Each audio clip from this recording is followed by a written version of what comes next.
Why do we act like caring about both sides means standing for nothing? Because lately it feels like if you don't pick a team, people assume you don't stand for anything at all. Like nuance equals weakness, like curiosity equals betrayal. But what if that's not true? What if caring about both sides doesn't mean you lack conviction? It means you're willing to face complexity instead of reducing everything to a team. And I think part of why this feels so intense right now is because we've been taught that if you're not fully for something, you must be against it. There's no room for, I'm still thinking, no space for, I see both. It's immediate judgment, immediate labeling, and that's creating a kind of pressure that makes people stop being honest and start performing. Hi, it's me, Kimberly. And today I want to talk about something that feels almost controversial right now. The idea that you can care about both sides, not fence sitting, not avoiding opinions, but genuinely being able to hold more than one truth at the same time. Because I've been on the receiving end of this, where just listening to someone's perspective made people assume I was choosing sides. And then suddenly I was the problem. And before we go any further, quick note this podcast is for reflection and conversation, not professional advice. Take what resonates, leave what doesn't, and listen in a way that feels supportive for you. I care about both sides because I actually think most of us want the same things. We want to get along, we want meaningful conversations, we want to feel heard.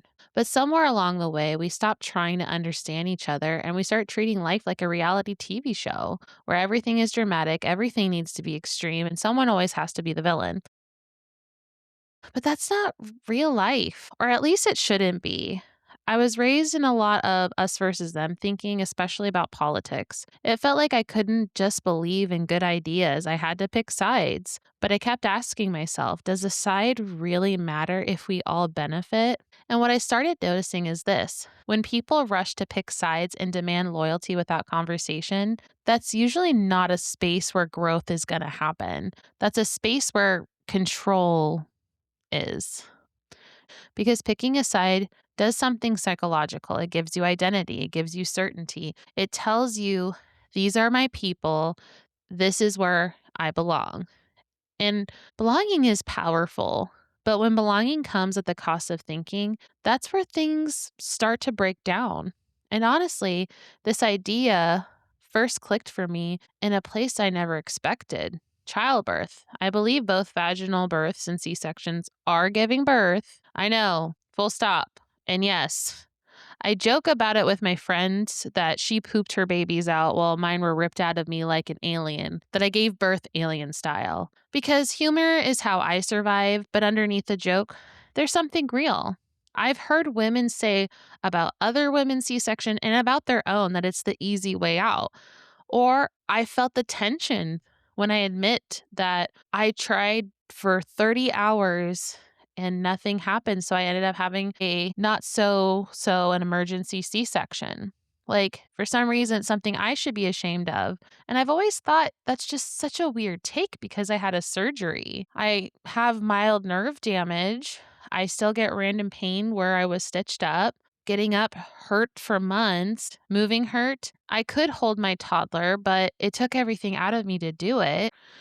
And the first 2 weeks, I felt great. And then all of a sudden, I crashed after the adrenaline from the surgery went away. It cost me later. And that's something people I don't think talk about. And yes, I do grieve about the experience I didn't have. I do wonder what it would have been like. And at the same time, I sit with the truth that I'll never know if things would have gone better or worse. Maybe everything would have been fine, or maybe I would have hemorrhaged. Maybe I would have lost my baby. That uncertainty, people don't like that. I struggle with my C section though. I did struggle with my milk. It took 5 days to finally come in. I struggled watching my oldest have issues with formula because my milk didn't come in time. I felt like a failure. And at the same time, I was deeply grateful that we both lived. After 5 years of fertility struggles, that honestly mattered more than anything. So for me, both things can be true. I can grieve what I didn't get and be grateful for what I did. I didn't take the easy way out, I took the necessary way out. And I don't need to defend that anymore. And I think that's where this shows up in a bigger way. Because when people feel insecure about their choices, they don't always sit with that insecurity. Sometimes they project it, they turn it into judgment, they turn it into rules for everyone else. Not because they're trying to be harmful, but maybe it's because they're trying to feel certain. And certainty feels safer than nuance. That's where this whole idea started for me. Two things can be true. And I had to unlearn a lot to get here because black and white thinking, it works when we talk about harm, but people, we're gray. I had to let go of a lot of ideas that I needed to be right all the time. And I had to accept that I don't know everything, that I'm flawed, and I'll never be perfect, but I can aim to be good enough and stay open to growth. And I think that's where people struggle because growth is uncomfortable. And if you're going to live in comfort, discomfort feels like something is wrong. But sometimes discomfort is just an opportunity. And I think we underestimate how hard that actually is to sit in the space of, I might not be fully right. And that takes humility and it takes emotional regulation because it's uncomfortable to not have a clear answer. But that discomfort is where growth actually happens. I'll be honest, I sit in the middle politically, and I've been judged from both sides for that. Too conservative for liberals and too liberal for conservatives. And usually it's the people with the most extreme views who refuse to have conversations. And when I actually looked at both sides, I see value. I see people trying to solve problems. I see fear. I see hope. And I see different approaches to similar goals. And I think what's happening right now is this extremes, they're louder. And I don't think most people are actually extreme. I think most people are tired, trying to make sense of this with the information they have, trying to protect what matters to them, trying to feel safe. But when conversations become about winning instead of understanding, we lose the ability to work together. And that's where real damage happens. Not because people disagree, but because they stop listening. And fear is being used to push people into those extremes. Because people who are dysregulated are easier to control. And I've learned something important. If you have to make decisions from fear, you can't plan for the future or repair the past. You're just surviving the present. And survival isn't where we see good leadership. I do love Jesus, and I want to be clear about that. But I also have seen what happens when people stop thinking. I've always asked questions and I've always been told that that was okay, but it didn't always feel like it was okay in practice. Because questioning often led to loneliness, not because I was wrong, because I was disrupting the comfort. I've seen people use religion to harm children and minorities while claiming they're doing what's right. I've seen people perform growth instead of actually changing. And that's where I started paying attention to this. Don't just listen to what people say, look at what they do, because words are easy. Anyone can sound convincing, anyone can sound confident, but integrity shows up in action and consistency in how someone treats people when there's nothing to gain.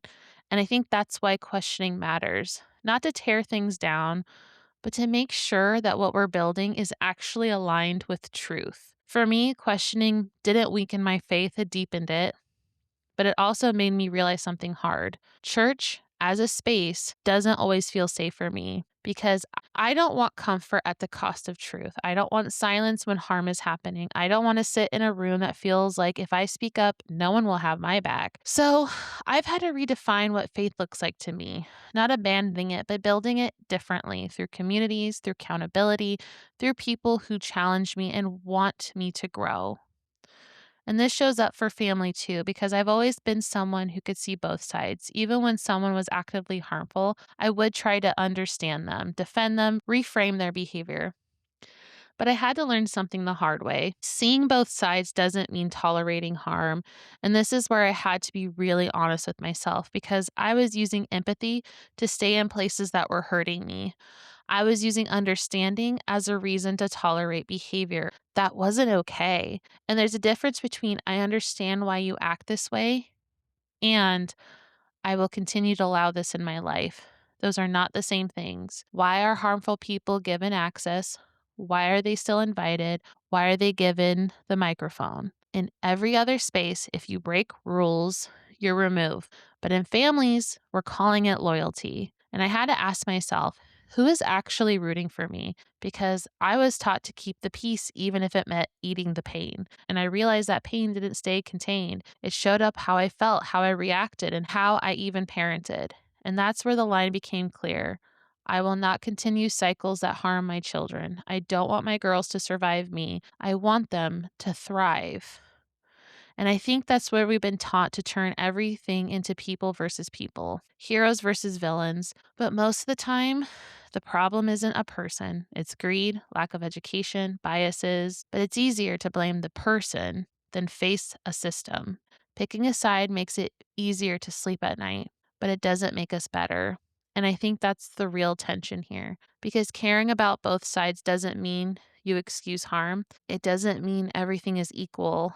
It doesn't mean you stay silent. It means you're willing to understand without losing your ability to take a stand. And that balance, that's hard. So back to the question. Why do we act like caring about both sides means standing for nothing? I think it's because certainty feels safer. Picking a team gives you answers. It tells you who's right and who's wrong, but real life isn't that clean. And caring about both sides doesn't mean everything is equal. It means you're willing to think, to question, to hold complexity without losing yourself. And honestly, that's what I'm trying to do. Because the truth is, it's easier to pick a side than to sit in complexity. It's easier to say this is right and this is wrong than admit this is complicated. But complicated doesn't mean directness. It means thoughtful. It means intentional. It means willing to engage instead of react. And I would rather live in that space than reducing people and problems into something that was never meant to be that simple. Thanks again for listening to my rambles.